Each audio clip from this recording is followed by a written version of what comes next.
Radio Anthropocène, à l'écoute du changement global. Bonjour. J'ai envie de partager aujourd'hui la lecture d'un extrait de Respire de Marielle Massé, paru chez Verdier en 2023. À la respiration, c'est vrai, il faut tout un monde. Respirer, c'est éprouver que l'on doit le fonctionnement de son organisme à beaucoup d'autres, qui nous le doivent à leur tour.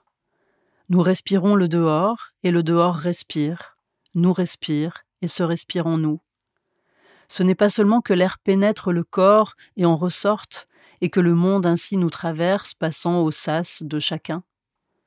C'est que la vie chimique tout entière repose sur ce métabolisme bien plus grand que chacun des corps qui y prend part, qui en prend sa part. L'air que les corps respirent n'est pas une réalité purement géologique ou minérale. C'est le résultat de l'expiration d'autres vivants, leur exhalaison, leurs déchets. Chacun prend le monde et le rend, mord dans l'air et le recrache, dans une sorte de compost atmosphérique. Une philosophie émue souligne aujourd'hui que ce sont les plantes qui ont doté notre planète d'un climat propice à la vie et qui se trouvent à l'origine de ce qui fut la grande oxygénation de la Terre. C'est par la photosynthèse que notre atmosphère s'est massivement constituée d'oxygène. Les arbres, leur expiration est notre inspiration. En eux, qui donc avalent la lumière du soleil pour la transformer en matière animée et libèrent ainsi l'oxygène, on mangerait presque le ciel. En sorte que toute vie animale supérieure vit avant tout des échanges gazeux des végétaux. Les cultures asiatiques, la japonaise en particulier, conçoivent les nuages, les nuées, la rosée, les brumes et les brouillards comme la respiration de la nature.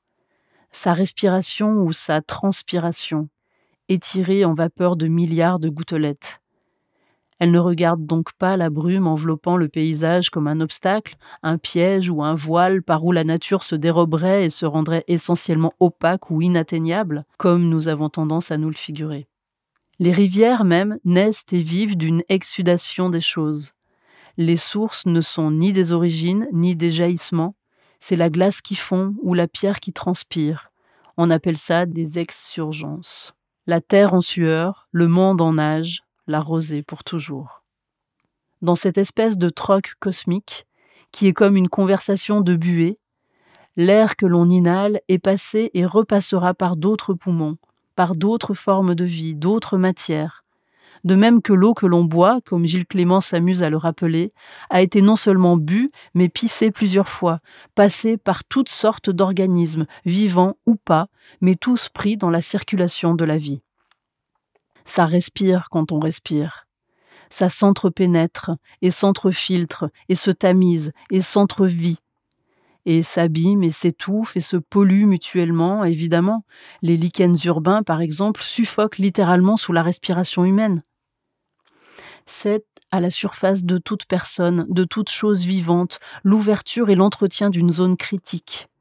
La zone critique, c'est ce mince ruban terrestre dans lequel nous vivons, qui va des sous-sols à l'atmosphère respirable et concentre à la fois toutes les chances de vie et toutes les vulnérabilités. C'est le siège des interactions chimiques entre l'air, l'eau, les corps, la végétation, les roches, les sédiments, l'espace où les vies et les morts composent pour donner naissance à plus de vie.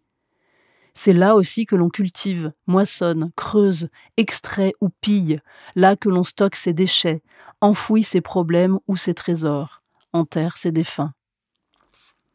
Tout tourne autour d'une sorte d'écologie du souffle, une écologie du grand souffle collectif, où chaque vie se façonne et s'exhale dans et par d'autres vies. L'espace du souffle étant ce va-et-vient par lequel le dehors et le dedans non seulement communiquent, mais s'insufflent mutuellement. Et où s'impose cette conviction que vivre, c'est toujours vivre de voir le fait même de la vie à ce que l'on reçoit d'autres vivants et de corps morts et de choses, ou à ce que l'on en pille. On vit de tout, même de ce qui nous fait mourir. On vit de, donc, et pour, et par, et à travers, et parmi. On vit prépositionnellement, jamais seul, ni simplement de soi-même, mais dans des compositions et à force de liens bons ou mauvais.